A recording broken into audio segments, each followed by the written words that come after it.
everybody. It is Sanosu, so we kind of got a slow Memorial Day weekend with not much fights going on. So I figure I'll bring up an interesting topic that's been kind of going around.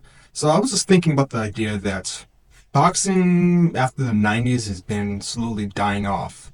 And the late 2010s to 2020s right now, we're seeing a resurgence into boxing. The first thing is you always got to have your popular figures like your Canelo Alvarez, your Tyson Furies, all those guys you could think, oh yeah, you Floyd Mayweather back in the day because he's kind of semi-retired. But then you do run into these interesting new figures like Ryan Garcia that is bringing drama into things, that is spicing it up. But I think we can kind of pinpoint to a couple of relevant points of where the second coming of boxing, I would say.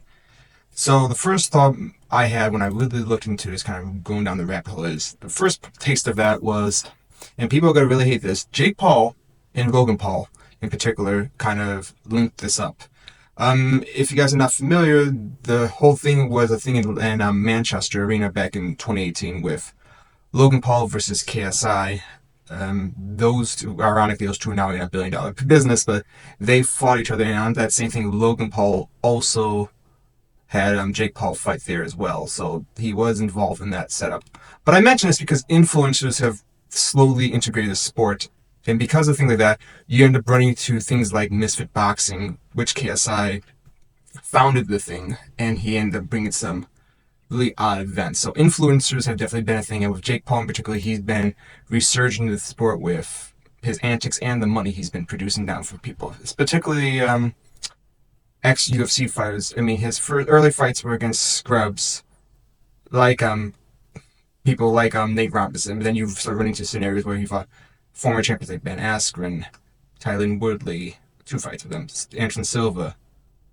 Kind of went into a messy one with Tommy Fury, but still had some publicity behind it. And then, of course, Diaz, which was the most recent one. And then we know the whole thing that's going on with Mike Tyson right now, which is really sparking things up and would involve a Netflix deal. But I would say Jake Paul was definitely the first component of this resurgence. The second one I kind of want to mention that's kind of been bringing it back is bare knuckle boxing. In particular, just bare knuckle, the originator of the sport back in the 1800s. Now, David Feldman's promotion, Bare Knuckle Fighting Championships, BKFC, they started their things around 2018, and they're only starting to get more recognition. It's definitely helped that they've put ex-MMA fighters in there to kind of build the brand up. The one that you're seeing right now that's becoming the flagship star has been Mike Perry, who was not even a journeyman. He was lower than that in the UFC, but his personality and his fighting style has really flourished underneath the bare knuckle promotion. And then, of course, now you got the recent announcement of Conor McGregor becoming a part owner, which was only going to elevate it further based on his brand. Now, the third part, where I think was this is the, and I honestly it kind of correlates into the first two parts of the resurgence of boxing, is the involvement of ex-MMA and more particularly ex-UFC fighters going into the sport. They have been flooding bare knuckle, boxing, all these kind of sports. I mean, I have two great examples. In June, you will have Nate Diaz and Jorge Masvidal fight in a boxing ring of all things, kind of for a rematch. In July, and this was announced not too long ago, Anderson Silva versus Chael Sonnen 3 will be in a boxing ring. And I think the fact that both these events are in boxing is very telling. To most people's surprise, probably not many, as much as MMA is nice and profitable, the fighters still do not get the kind of paychecks like the top earners in boxing get. So if you're not the top stars like your McGregor types, you're not getting those kind of payments. If you're a champion in the UFC, you are guaranteed about $500K. If you're very lucky, you might get more over time.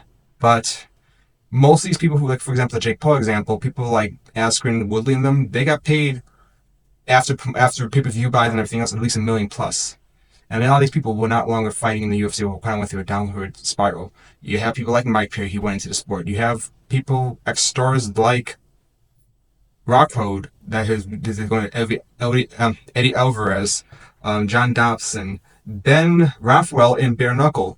I can literally list so many different individuals that have entered the sport of the sweet science, they call it, whether if it's in the unwrapped way or in the traditional way. I guess that's the traditional one, but I think because of all these factors, that's going to help build the brand back up while you still can keep your Canelo and Terrence Crawford fights going on, your Ryan Garcia versus Dan Haley, your Tyson Fury versus Alexander Usyk. all those big fights can still be a thing. And even we even had big ones, cross promotional ones like Francis Ngannou, who is still an active MMA fighter, who went against not only did he go against Tyson Fury, which if you remember how that one went, it was a pretty crazy event with that knockdown he did.